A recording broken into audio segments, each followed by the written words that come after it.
অন্যান্য থেকে শুক্রবারের সকালটা একটু দেরিতেই হয়। সকালে ঘুম থেকে উঠে আমার প্রথম কাজ হচ্ছে রাতের রাখা থালা বাসনগুলো ধুই। অন্যান্য দিন কাজ করতে এতটাও আলসে লাগে না। শুক্রবারে সকালে আমার কোনো রান্না করতে ইচ্ছা করে না, কোনো কাজ করতে ইচ্ছা করে না, জানি না এটা কেন হয়। রাতে রান্না করছিলাম তাই অনেক থালা বাসন জমেছিল, সব একসাথে ভালো করে ধুয়ে তারপর রেখে দেব।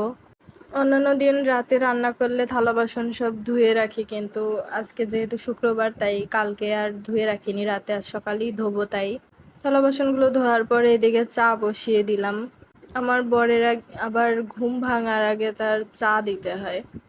তার আবার চায়ের খুব নেশা, নেশাও বলবো না ঠিক, সকালবেলা 1 কাপ খাবে আর সন্ধ্যাবেলাতে 1 কাপ খাবে।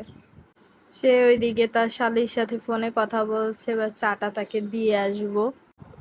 এদিকে এসে দেখি শালি আর দুলাভাই খুব আড্ডা জমাইছে ফোনে। ঘুম থেকে উঠে 1 কাপ চা পেয়ে তো সে মহা খুশি, কিন্তু এইদিকে তো আমি থালা বাসন ধুয়ে বেসিন পরিষ্কার করে নিই, তাই আবার চলে এসেছিলাম রান্নাঘরে বেসিনটা পরিষ্কার করে নেওয়ার জন্য।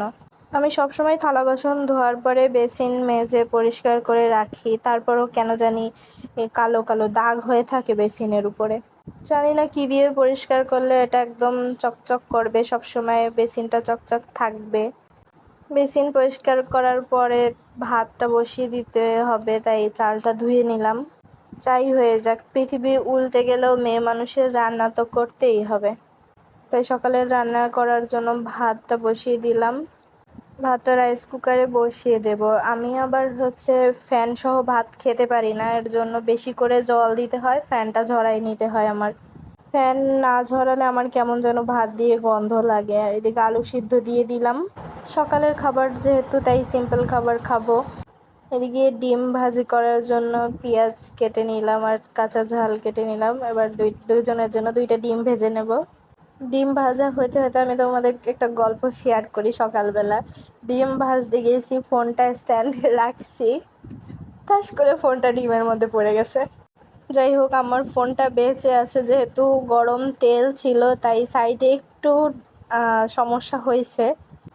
এইদিকে আলু সিদ্ধ মাখিয়ে নিলাম। ভেজে রাখা পেঁয়াজ আর শুকনো ঝাল দিয়ে আলুটা আমি একটু বেশি পছন্দ করি।